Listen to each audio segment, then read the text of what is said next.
All right, there we go. All right, here we go. This is the 26 CFR 31.6011 B-2 employees account numbers. This is the reason why I'm showing you this one is because this is going to help you shut down your employer when he's trying to steal your money out your check, say he's got to do this and he's got to do that. Well, this is the employees account numbers. If you guessed it, that it's your social security number is an account number. That's what this is talking. This is what this is talking about. And let me go and read it. I'm going to read through this. I might skip a few sections. Try to cover what applies to most people. So here we go. 26 CFR 31.6011B-2 employees account numbers. Requirement of application in general. I'm skipping number 1 because that's before 1962 and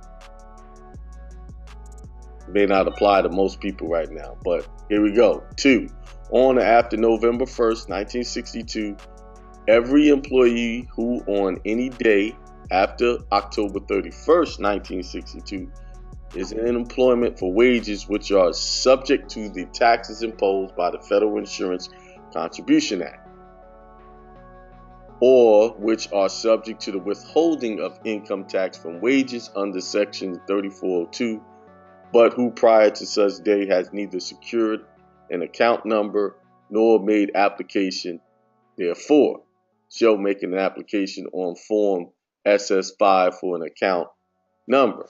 So what's an account? Yeah, they call it an account number.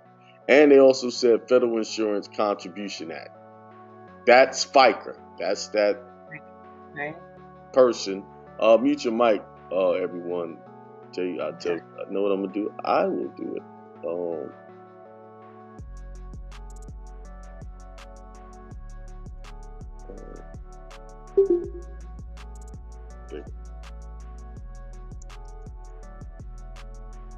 Donation, gift, offering, present, handout, grant, subsidy, allowance, endowment, subscription, benefaction.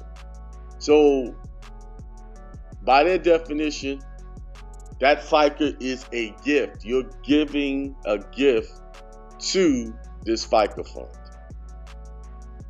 And it's not mandatory, as they may say. You have to give up this money. You have to give away this money. Like your employer would say, and so many people with street logic would say, because the only knowledge they got is what somebody told them. Like most people on this planet, their knowledge is hearsay. So that's a contribution. Let's go back. 3, method of application. The application shall be prepared in accordance with the form, instruction, regulations applicable thereto, and shall set forth fully and clearly the data therein called for. The employee shall file the application with the District Office of Social Security Administration, or if the employee is not working within the United States, with the District Office of Social Security Administration at Baltimore, Maryland. Form SS5 may be obtained from any district office of the Social Security Administration or from any district director. An account number will be assigned to the employee for the Social Security Administration in due course upon the basis of information reported on the application required under this section.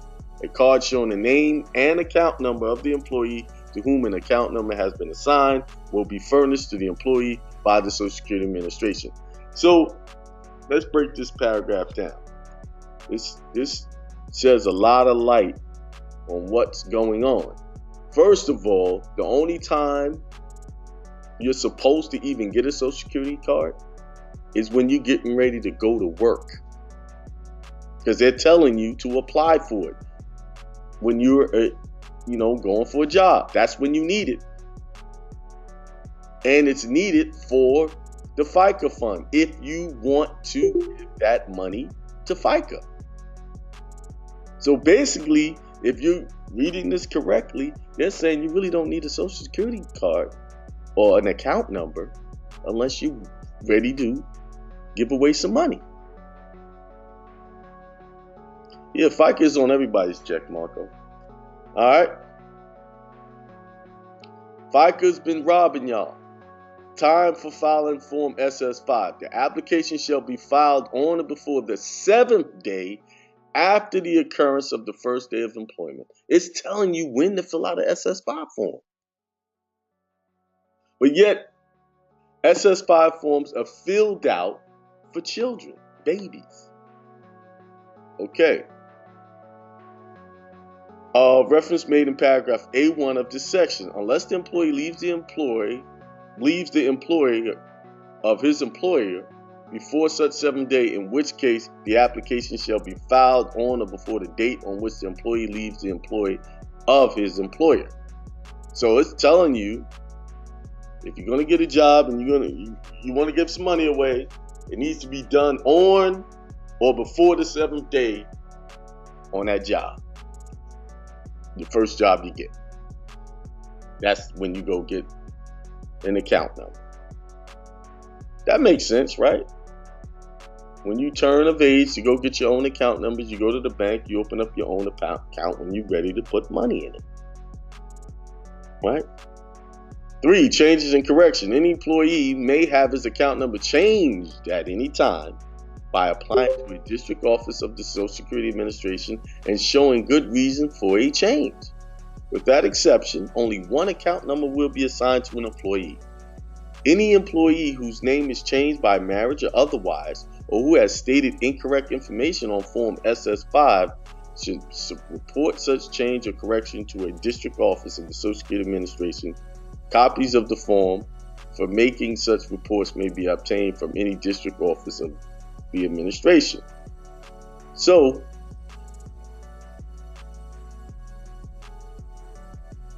we have been misled that we need, even when you look at the 1040 and doing a tax return and you have children, they're not even supposed to have an account number yet. But they're wanting to you. I think it's if they're over 2 years old, 1 or 2, you have to have a social to put on there to claim them as a dependent, or they won't give it to you. Okay. Duties of employee with respect to his account number. 1. Information to be furnished to employee. An employee shall, on the day on which he enters the employer of an employer for wages, comply with provisions of paragraph B1, 1, 2, 3, or 4 of this section, except that if the employee's services for the employer consist solely of agricultural labor, domestic service in a private home of the employer, not on a farm operated for profit, or service not in the course of the employee's trade or business. The employee shall comply with such provision on the first day on which wages are paid to him by such employer, within the meaning of section 31.3, I suggest you guys go and read whenever they refer to a code, go read it. All right, I'm not going to read it because for the sake of time. Because as you can see, these codes are extensive, and a lot of times you have to read it several times to really pick it up. Okay, now, employee who has an account number card. If the employee has been given an account number card by the Social Security Administration and has the card available, the employee is you realize it takes all this work to get this much out. Man. The greatest album ever is the Thriller album. 9 tracks. But Michael Jackson and Quincy Jones recorded 24 tracks. And they put out the top 9. And that's why for 35 years, it was the highest selling album in the world. Because they took the very, very, very, very best. So 60% of what I do, you never see. 60% of what we do, it fails. I got books you'll never read. 60%. But the problem is people can't deal with that failure rate. Man. But I'm good with it. And see, Steph Curry, he only made 43% of his shots. But we say he the best shooter ever. He failed at 60% of the shots. 60% of his threes don't go in. Right. But what about the 40% that do? So hidden. right. So I'm gonna tell you one gift I have, Damaris. I have a gift. Not trying to brag. Here's my gift. I don't care what you think about me. Now, if people close to me, they all thinking the same thing, I need to check myself, see if it's true.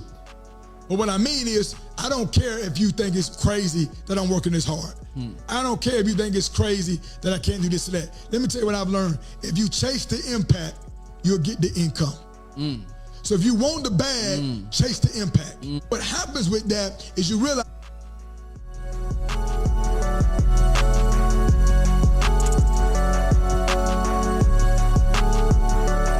it takes all this work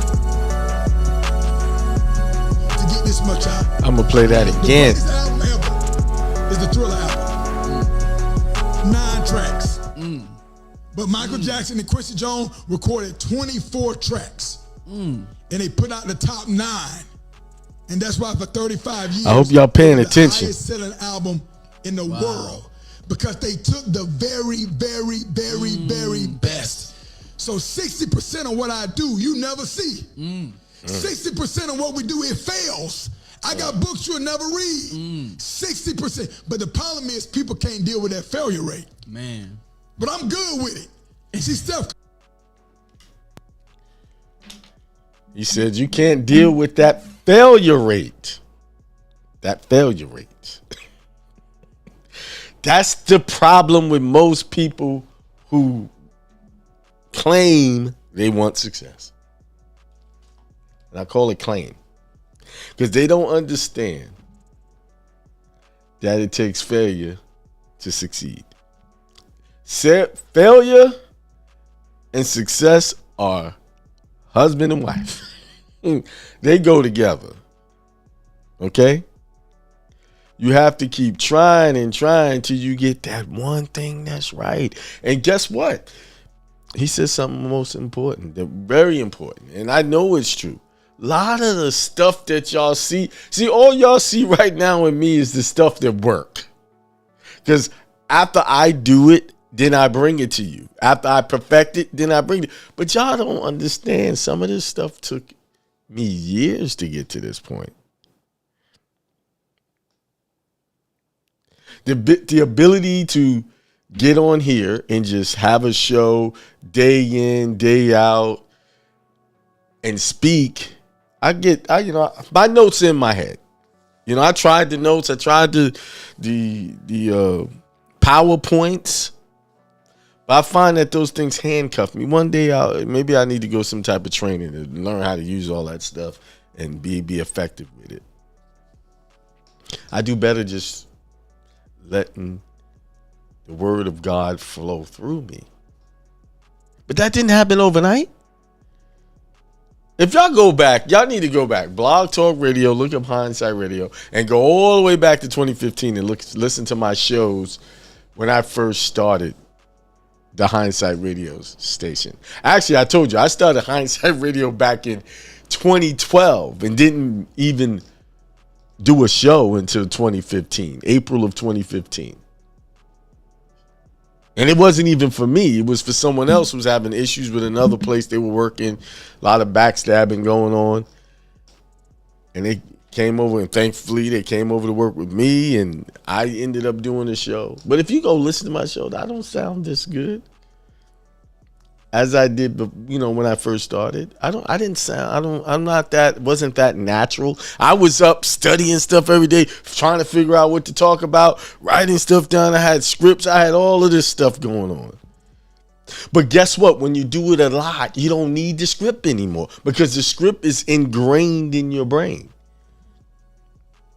Now I can go to a cinema and just talk and just flip and go where I need to go to teach people. I got so much information, I got to remember what I need to say. Like, it was something I wanted to show the group in the seminar in Las Vegas. Shouts out to Jason and the crew out there and all the people that showed up at the seminar. Shouts out to you. Thanks for hosting that. I forgot to show something very crucial. I had prepared it and everything, and then what happens is the natural flow of things take over and you just get sidetracked from showing certain things. I'll just have to show it at the next seminar. You see? But that clip, it sums it up how you only see the success. You don't see what it took to get to the success. So all of you who's out there working on something and it feel like it's not working, let me tell you something. It's working. Every day you work at it and stick with it and be dedicated to it, those seeds you plant, they gonna sprout.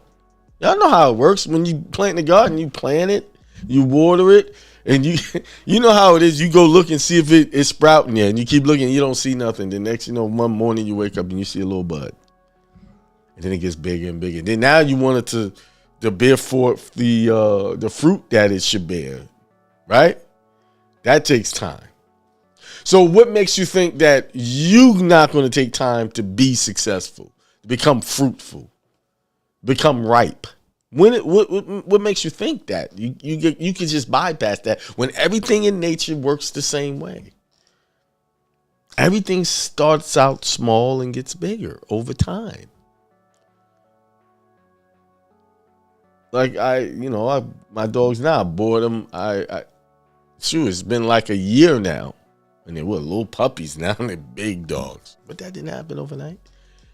And then I had to train them. I had to potty train them and make sure they don't make a mess around the house. That took time, work, dedication, commitment. We're living in a society people want instant success. They want the success they see on YouTube. They want the success they see in TV. They see actors. They want to be like that. I want to be like Denzel, Idris Elba, all of these people, Halle Berry. These people didn't just get the prime acting jobs, the prime spotlight. They worked at it. You don't know what it took for them to get there. How many rejections? How many people telling them that they weren't going to make it in that field? Right? Some of y'all got family members telling you, why are you doing that? You need to go get that regular job. Go get that job. Get that guaranteed money. You understand that people only want you to do with as much as they're doing, and that's it, right? Y'all do realize that that's what anything outside of that, people get jealous of. And some of the jealousy is not really what you call, I would say, vindictive, or it's just they're jealous inside because they want to do that, but they're afraid to do it. And they see you doing it, coming out and being bold and doing something different, and they get jealous of that. It's nothing against you. It's everything against them. Now, there's some small group of people that try to bring you down and tear you down and be nasty about it. But for the most part, that jealousy, that envy is really them not satisfied with themselves and where they are. So they see you trying to spring up. No, you my friend. You got to be like me. We got to stay the same way. We got to stay around the same jobs, the same people. And what he said, you got to go after the impact. What does that mean? Impact. What does he mean by you have to go about the impact? You have to go after the effects of what you're trying to do. So that means you have to know what it is you want to do and what effects you want to have on the situation or people. I know I want to impact people. I want to enlighten people as to what the truth is. As best I know what it is. Based off not what's coming out of my head, but what I show you guys. Like I'm going to show you guys, we're talking about churches today. Why is it this appeal that churches are going to get 501c3s when the government says they don't have to do it? What's the appeal? When, you get a 501c3, all it does is put restrictions on you. So we're going to talk about that later.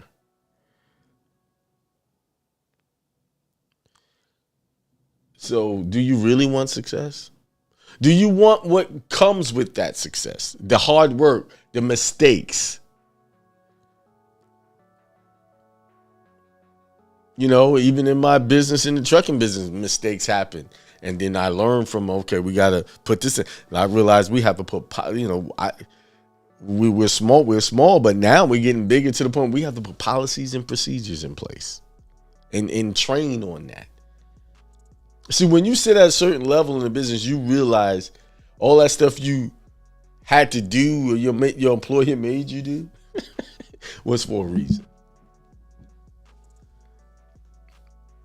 It was for a purpose.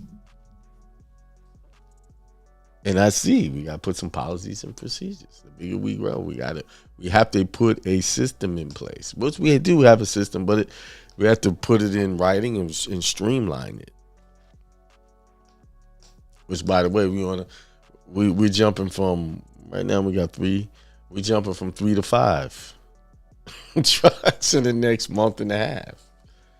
I got people knocking at the door, want to come be a part of the team. And with the increase in amount of trucks comes more business, more clients are calling. Hey, we like your work. I want to work with you. I got a broker now calls me every day, email me. Hey, you got any trucks here? You got this every day before they even post them. They're calling now. And I used to hear about that from other trucking businesses. Oh, yeah, they'll start calling you. And I'm like, when they going to call? Now they calling. Every day, emails. Hey, you got anything available? And now it's like, I don't have nothing available to give them. But I'm thankful that they are calling. But what did it take to get there? It took a couple of broken down trucks. It took high gas bills, bad experiences, mistakes on what type of equipment we bought, mistakes on what we was investing in. It was a lot more mistakes than it is success. I just show y'all the pictures of the new trucks, but it was a lot that went before that. A lot. And it is now I pretty much know the game, a good amount of it. I still got more to go. Now, I want my revenue. My revenue is this much. Now we increase it to this much. Incrementally, we are increasing revenue month by month. When there was months where the revenue was not enough to even pay the bills. Could you suffer through that in your business? Could you suffer through losing money, losing time to be successful? Because that's what it takes.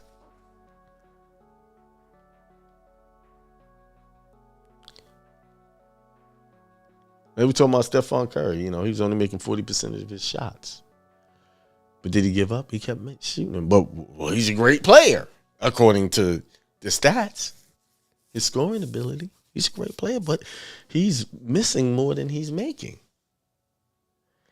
But what's the key? The more you try, the more you shoot, the more you perfect, the more points you make. It's repetition. Keep doing it over and over again. Keep doing the same thing. So many times I meet people who have had or have successful business, and now I just want to do something. Then why are you stopping? That business is making good money. What do you want to go do this? And they don't realize they're not thankful for where they are. I'm not changing. I'm doing the same thing I'm doing that I've been doing for 8 years that's made me successful. I'm adding on to it. Now people are coming to want to help me make it better. They see some things that I can't see, and I'm going to take them up on that. Corinne, I'm going to take you up on your offer. Yeah. See, you have to surround yourself with people that want success for themselves and they want success for other people. That's the type of people that you want to surround. People who want to be in a community of upbuilding and being successful.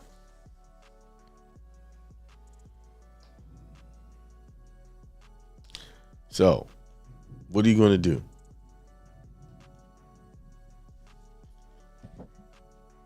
I think it's storming out here.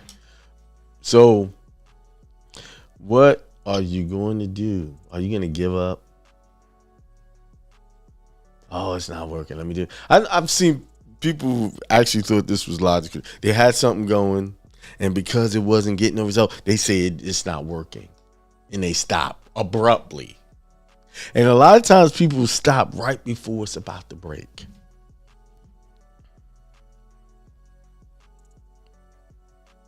I tried it. Y'all remember I had the young ladies that were doing the show, and they were doing it consistently. And I was in the background watching their numbers, watching them.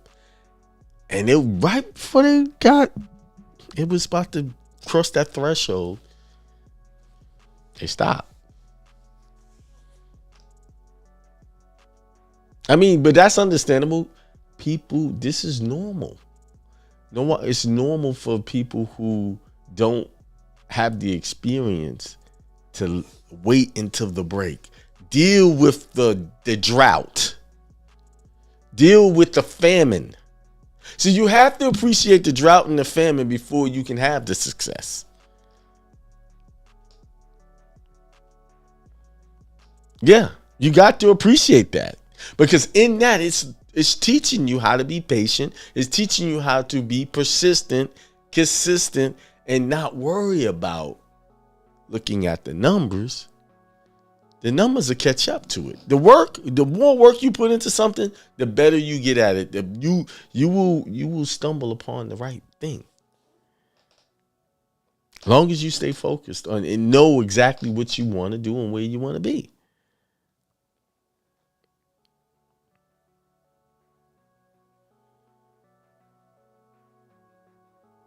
See? So you have to build this like this. You have to build an audience of people who vibe with you. People that vibe with me not gonna vibe with, may not vibe with someone else, and vice versa. There's a lot of people that don't like me, but I don't care because not everybody. It's not that they're not obligated to like me.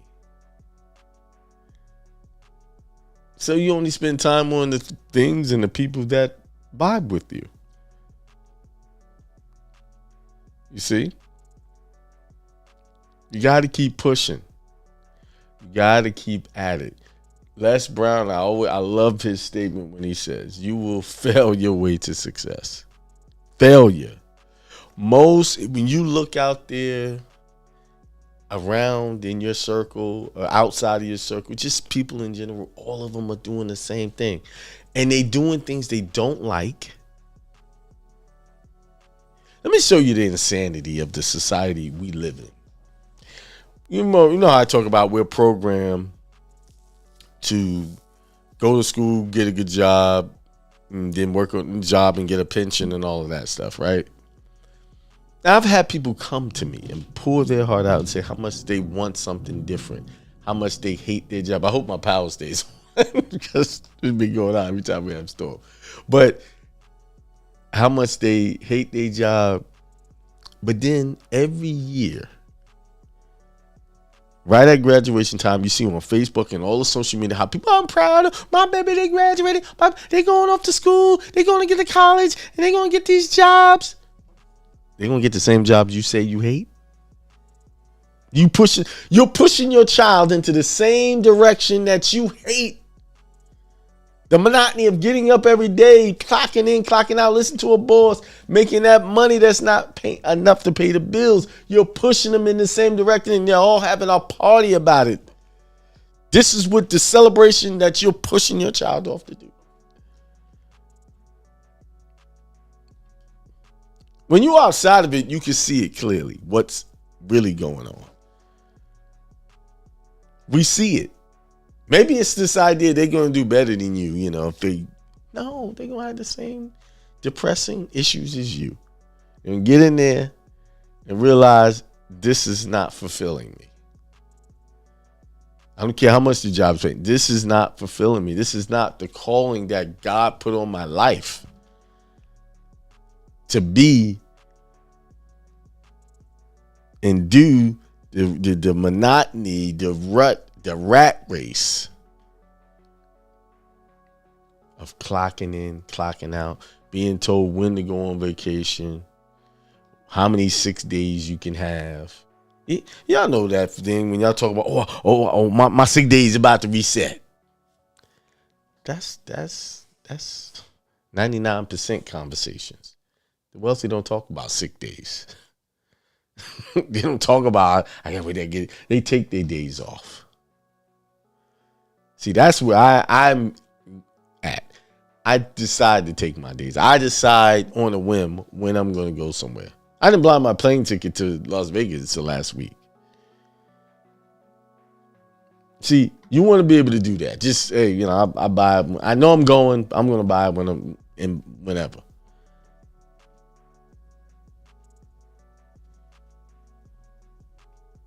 I'm back. I flew in there on a Friday. As soon as I did the seminar, I was on a plane on a red eye back. I was back Sunday morning, back in the swing of things. Back. What did I have to do Sunday? Sunday when I came in. I had to take my daughter shopping. She needed a few things. First day of school was yesterday. I've been begging my daughter, hey, let's do the homeschool thing. But she had been programmed so long. That's what she is doing. See, that's why you have to get them when they're babies. See, I realized all of this kind of late. You have to get them when they come out the womb. You got to start with that very early. Don't push them out there into the indoctrination camps.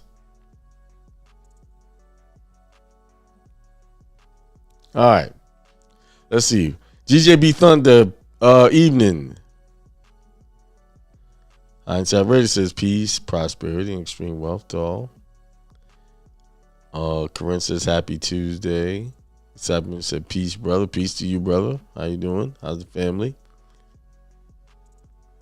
Yeah, I don't know who it was. It was just a clip that I heard on Facebook, and that's why I played it. I'm not sure who exactly that was. I could share the clip with you. I was there in the beginning. Damn, it's been a minute.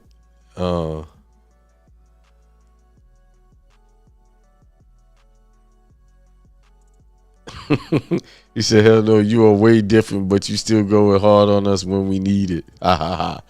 Yeah, I am way different. I was rough back then. That's still in me. It's just now I'm just slow to it now. That seed that sprouts reminds me when I first released a live action film a while back. It didn't do well at first, but over time it exploded in popularity and it still is today. What's the name of the live action film? So we can check it out, brother. Road Warrior. What's the name of it? I want to look at that. I'm always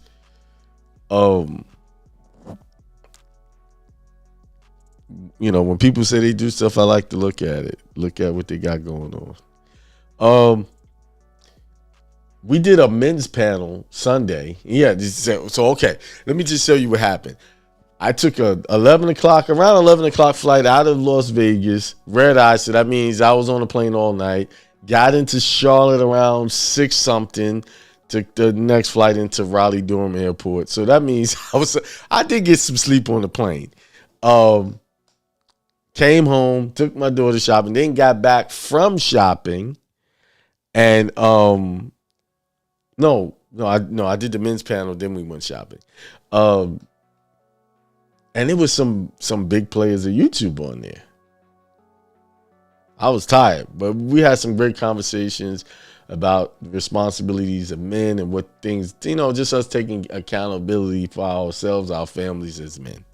And what is required of us. What's not an option. And I was saying our option is success. That's the option. It's not what I mean by it. Let me say it again. It is not an option to fail. If it's not working, keep doing it. Success is required if you want to leave a legacy. Road Warriors said, Siren Head and terrifying horror short film. Oh, I'll look it up. I will look that up. He said, yeah, share with me. I'll share with you Disciple Ministry. Yeah, so you have to make it that it's required for you to be successful. It's not an option not to be. And if you put that type of commitment on it, you will do whatever it takes to get it there without harming, being crooked, or anything like that. So there you have it. So let's get into what the topic of the show is about. And that is, what's this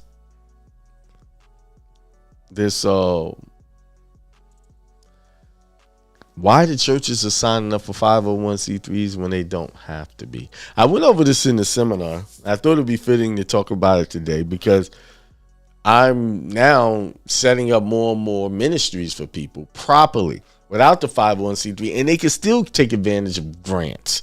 They can still take advantage of the tax-exempt status without the 501c3.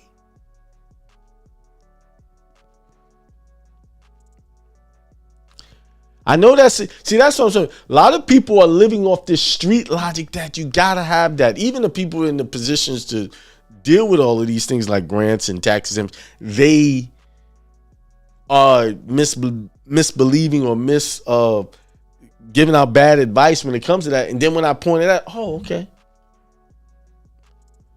Let's look at it. Let's look at it. Here it is. It says church. This is IRS website. There's a link up there. Actually, what I'll do, copy it and put it in the chat for you. It says churches, including integrated auxiliaries and conventions or association of churches that meet the requirements of Section 501c3 of the Internal Revenue Code, are automatically considered tax exempt and are not required to apply for and obtain recognition of exempt status from the IRS. I mean, it's clear as day. It's an automatic. It's an automatic.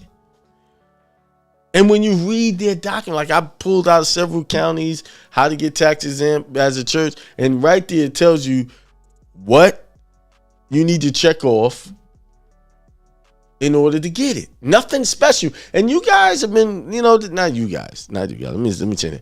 There has been teachings out there for years, tax exempt because you're not this, you're not the straw man. You're all these fantasy things. It's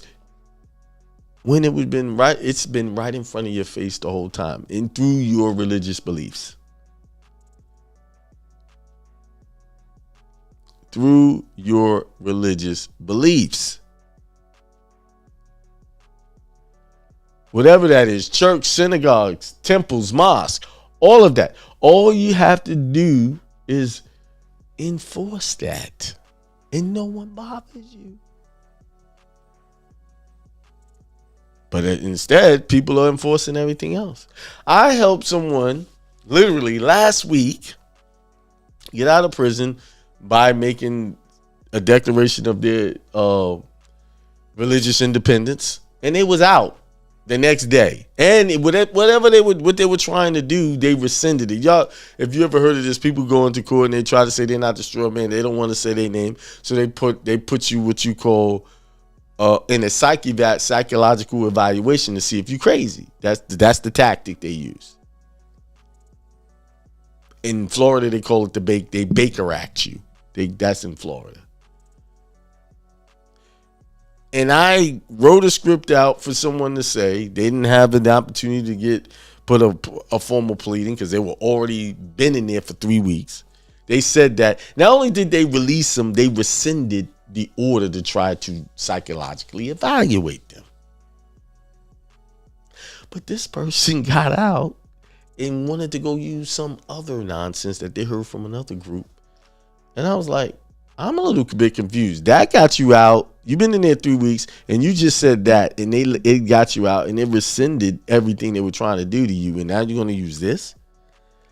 I was about to explain this, that. I said, you know what? That's when I learned something.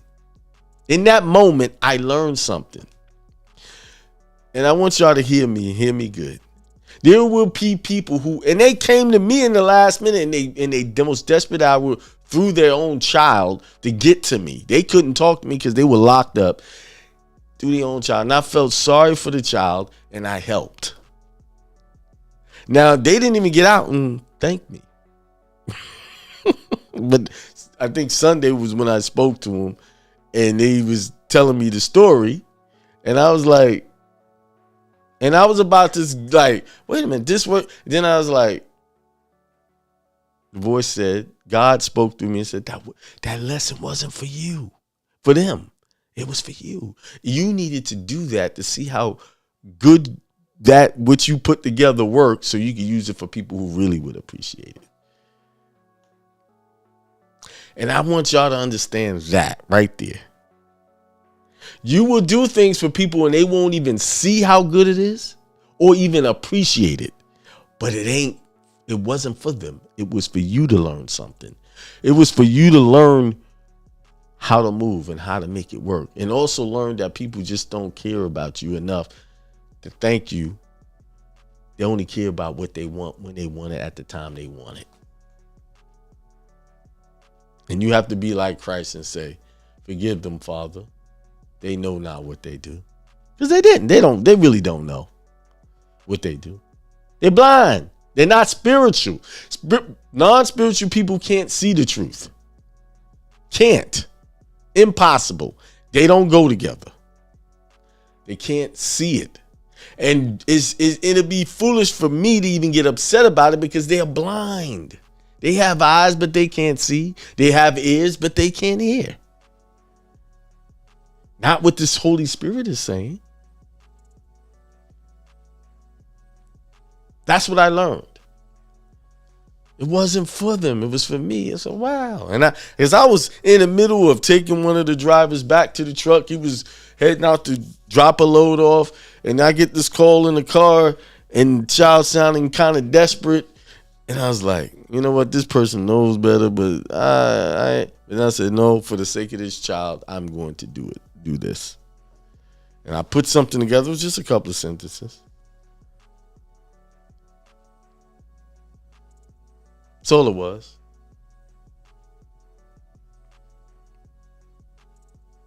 And let me show you how it was divine intervention. Because the child was not able, well, she was able to convey the message through the facility to get to them, the information. But what happened, that person didn't get the information.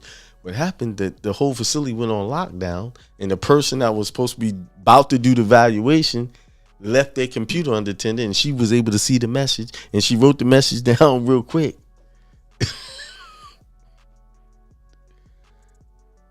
Wrote the message down real quick and got it, used it, got out. Not only got out, they rescinded it. The whole order. And y'all know, anybody who has been down that road or heard about that, they don't happen that easy. And I was like,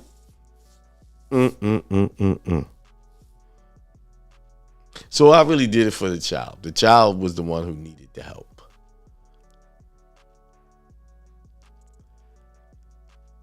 So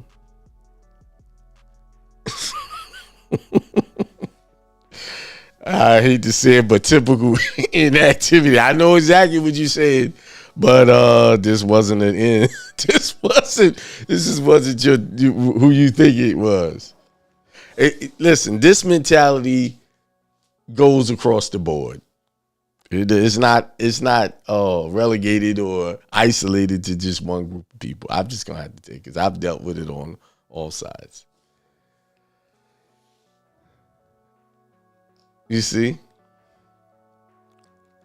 But let's go back to what this says. Donors are allowed to claim a charitable deduction for donations to a church that is exempt. That meets the Section 501(3) requirements, even though the church has neither sought nor received IRS recognition that it is tax exempt. So it's saying here in this paragraph that even though you don't get the 501c3, people could still get their write-off, even though they didn't apply for it. Let me read it again. Donors are allowed to claim a charitable deduction for donations to a church that it is tax exempt. A church that meets the section 501c3 requirements, even though the church has neither sought nor received IRS recognition that it is tax exempt. Now, let me tell y'all something that y'all might be looking over in what I just read a couple of times. It says the church has neither sought nor received IRS recognition. Now, let me ask you a question. I know you can't answer it, but just let me ask you a question. Does recognition mean the same thing as giving you tax exempt status? And I'm going to tell you no.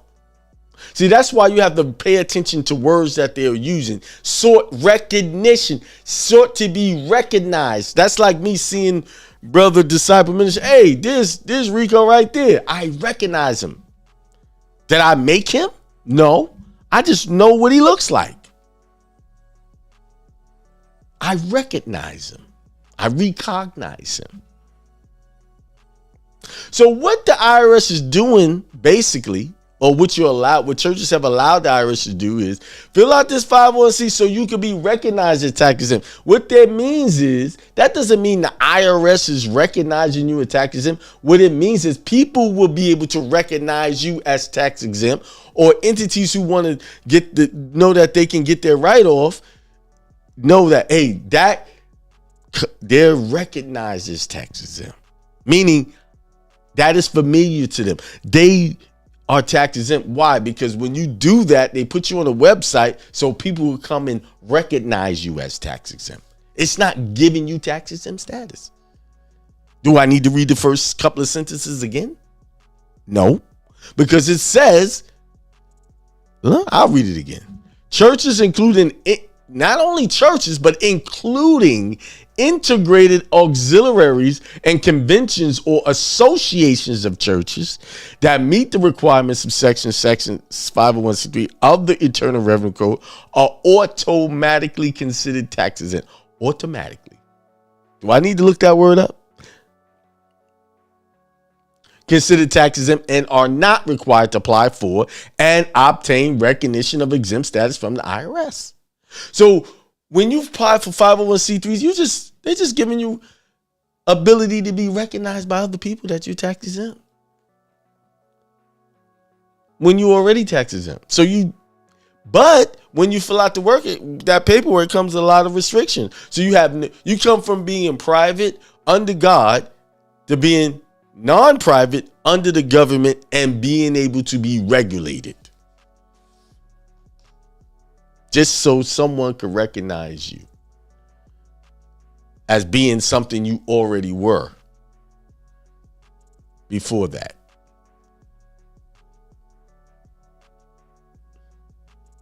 So you take yourself from being a church to being a religious organization. Because you noticed, religious organization is not up here at the top at all. It doesn't say that. It says here, requirements, IRS reckons that is tax exempt. In addition, because churches and certain other religious organizations are not required to file an annual return or notice with the IRS, they are not subject to automatic revocation of exemption for the failure to file. Oh, so it's saying if you don't do the 501c3, right, you don't fill out the paperwork, it says this. Because churches and certain other religious organizations are not required to file an annual return or notice with the IRS, they are not subject to automatic revocation of exemption for the failure to file. So when you do the 501c3, you fill out the paperwork and you don't file, they can take it back. They can revoke it at their will. Then it says, nevertheless, many churches do seek IRS recognition of the tax exempt status because that recognition provides reliance to church leaders, members, and contributors that churches recognize as exempt from taxation and it is eligible to receive tax deductible contributions. Nevertheless, let me reword this. Nevertheless, many churches, ignorant folk, do this to get something they already have just for the simple fact to be recognized as exempt, but at the same time putting a whole lot of restrictions on them. It goes from being a God-controlled church to being a government-controlled church.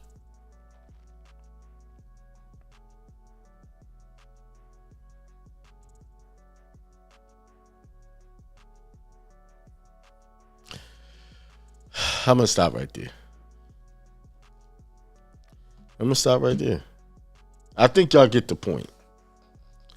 I think y'all see what I'm talking about. You don't want that. You can still get the taxes in. You can still go down to the county and they will give you your tax exempt status. So all you got to do is show that to your church. Create the bylaws. You know, and I have a foolproof method that I have developed over the last few years. Set you up and you're good to go. And, you know, churches qualify for no-fee bank accounts.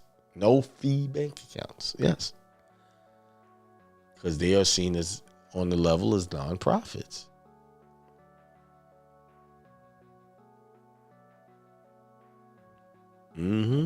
That's right. It says bind into their club to be put into the books. Yep. You're absolutely right. And it's free. 501c3 costs you have to file taxes yearly. It costs a lot of money to even set it up because people charging thousands of dollars to set that up to give you problems. I charge money to set them up. But that's it. You can set it up yourself. But I have a certain method that I use and it works. Anyway, it's 8:03. Last thing I want to say before I get out of here tonight. Stick with it. It's September. Couple of days. It's going to be September already. It's not too late. Few months, it's going to be January 1 again. It's not too late. Listen, as long as you're doing it and moving forward, you're going to see the results. The results is there. Just by you doing it is the results. Just by you doing it, it is the results. Okay?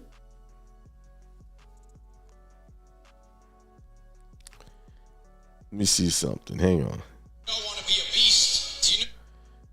You lose them. I was trying to find another clip I wanted to play for you, but I can't.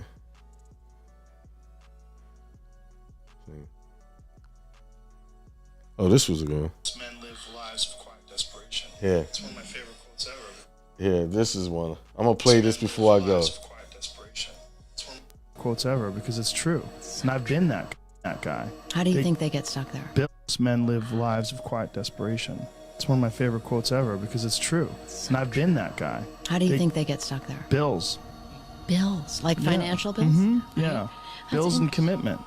You have an apartment you have to pay for. You have a car you leased. You have a wife that you have to feed. You have a child you have to raise. You have your mortgage. You have your this. You have your that. And that's where it all comes from. The way you can change is you have to put aside enough money to give yourself a window. And then you have to have a plan. And you have to spend all your waking hours outside of whatever shit job you do planning your escape. And you have to come to the realization very clearly that you fucked up and you got yourself stuck. So whatever you're doing, you have to do it like your life depends on it. You hear that? You got to do it like your life depends on it. It's true. I've been that. Do it like your life depends on it. Stop watching TV. Stop all the things that's preventing you from getting there. Stop creating distractions for yourself. And y'all know, some of y'all know I'm telling you, some of y'all creating your own distractions from your purpose and your success. Giving yourself excuses. I got to do this. I got to do that. I'll do it tomorrow. I'll do it later. I'll do it in the next minute. And the next minute has never come. I'll start it. Y'all know I'm not going to leave here without saying this. If you're talking about you working on something and you have a little bit finished, for instance, you got some websites, some products you want to sell, you need to put it out there. And I'm going to keep saying it.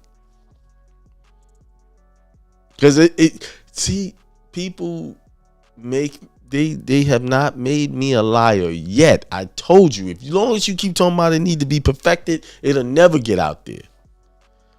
And it is August, 2 days from September, and I'm talking about very specific individuals that I know.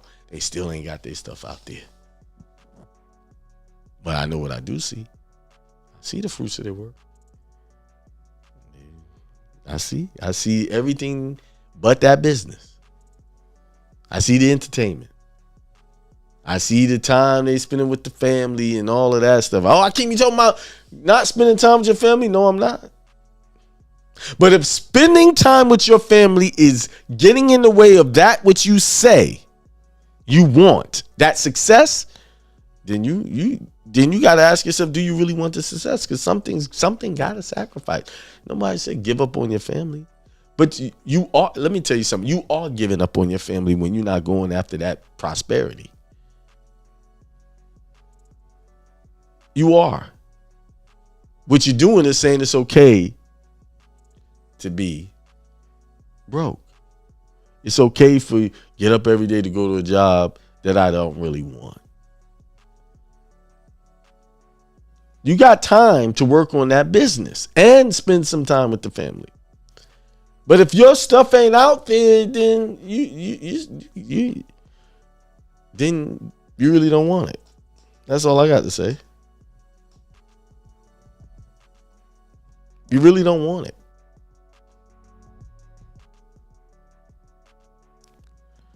You're just talking about it. And if you got a great family, they'll understand it. As long as you could be doing a whole lot more worse things. You could be out there doing a whole lot of bad things. But if you're doing it and you're working for the benefit of your family to leave a legacy, they'll understand. All right. With that being said, peace, prosperity, and extreme wealth. I will see you guys tomorrow evening at 8 p.m. Eastern time. I'll see you guys. Yes, another seminar is coming. And I'm going to do it local. I'll let y'all know when. All right, peace.